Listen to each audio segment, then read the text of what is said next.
আমি আম গাছটা নাড়া দিচ্ছি, তোরা যত ইচ্ছে আম কুড়িয়ে নে।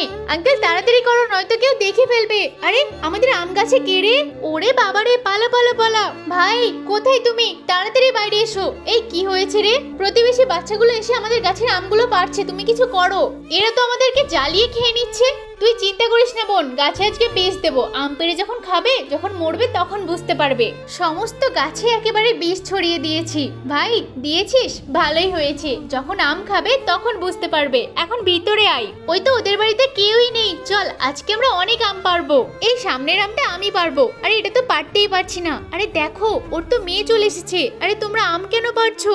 আঙ্কেল একটা কাজ করো, ওই আমটা পেড়ে ওই মেয়েটাকে দিয়ে দাও, ও আম খাক। এই নাও মোনা, তুমি আমটা খাও। আজকে কে রে গাছের কাছে? ওরে বাবারে, মালকিন এসে গেছে, তাড়াতাড়ি পালাও, নয়তো আমরা ধরা পড়ে যাব। আরে আমার মেয়েটার কি হয়েছে? বোন, আমরা তো গাছে বিষ দিয়েছিলাম, সেই আমই তো আমাদের মেয়ে খেয়ে নিয়েছে। আমরা অন্যজনের ক্ষতি করতে গিয়ে নিজেরই বড় ক্ষতি করে ফেল।